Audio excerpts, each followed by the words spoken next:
All right, fellow builders and block breakers, you've seen the trailers, you've heard the whispers, and now the moment of truth has finally arrived. Is the new Minecraft movie worth watching? That's the question that's burning in every Minecrafter's heart. Forget digging for diamonds. We're diving headfirst into a world where pixels meet Hollywood blockbuster, and I'm going to let you know if this cinematic adventure is a glorious build or a total creeper explosion.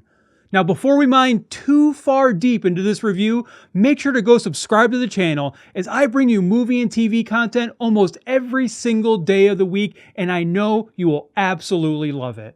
Don't portal out of this video too soon, as I will let you know if you need to stay around after the credits for a post-credit scene or maybe two at the end of the movie. So grab your pickaxe, maybe a snack, and let's get to building.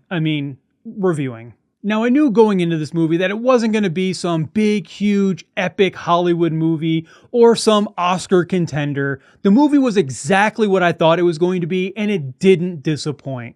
It didn't try to do too much or have an overly complex and convoluted plot.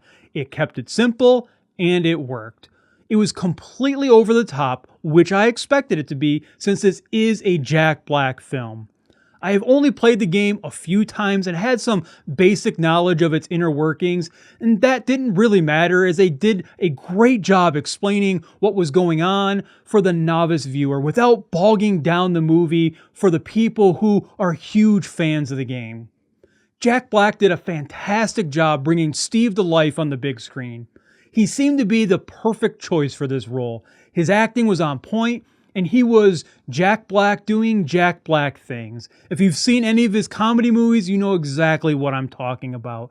He is exactly what you expect him to be in this film.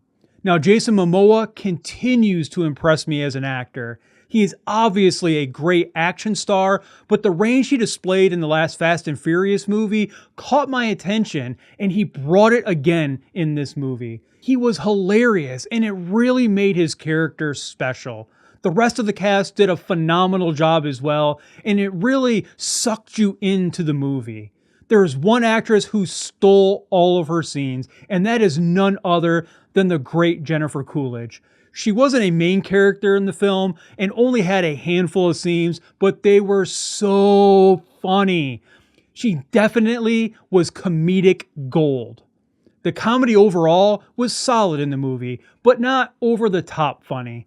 As I mentioned, Jennifer Coolidge stole the show when it came to her comedic scenes, and outside of her, I don't remember too many laugh out loud type of moments. If you're a big Jack Black fan and his style of comedy, then you may find it a bit more funny than the casual viewer. His comedy is just okay to me, as it doesn't change too much from movie to movie that he's in. Now, the graphics in this movie are really good. The CGI and animation look awesome. I don't remember any parts where it looked bad or even mediocre for that matter. They also did a great job delivering on fan service for those who are big fans of the game, but they did it in a way that didn't leave the novice watcher confused or wondering about what just happened without any type of explanation. It really was a great balance of delivering on fan service for the big fans and keeping the novice viewer engaged. If I had to give this movie a knock, it would be that it was a bit slow at the beginning. It mainly had to do with the introduction of the main characters that we were going to be introduced to in the movie and seeing what their story was. It was probably only 15 to 20 minutes of the first part of this movie, but it really felt longer than that and felt like it kind of drug on. Once that was done though, the movie went into high gear and had great pacing and was highly entertaining. Now for my rating, it may sound a bit low considering all the praise I just gave this movie, but it was a very simplistic movie. An entertaining movie, but simplistic. And there's really nothing wrong with that.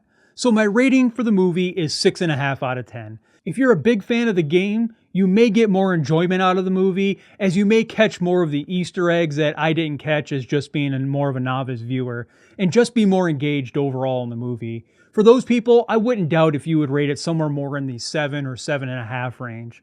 But the big question is, should you stick around once the credits start to roll? And the answer is, absolutely you should. We don't just have one post-credit scene, we have two. The first one starts shortly after the credits start to roll, and it's one that features Jennifer Coolidge. It's strictly for comedy, and it completely lands. The second one comes as the last of the credits roll, and this one's a bit deeper. It brings in more Minecraft lore and leaves things open for a sequel if they so choose to make one in the future. If not, it's just a great Easter egg. If you enjoyed today's review, make sure to leave it a like, and don't forget to go subscribe. Let me know what you thought of the movie down in the comments, or if you're planning to go see it. And while you're here, why don't you check out this video right over here? I hope you all have a wonderful day, and I'll see you in the next video.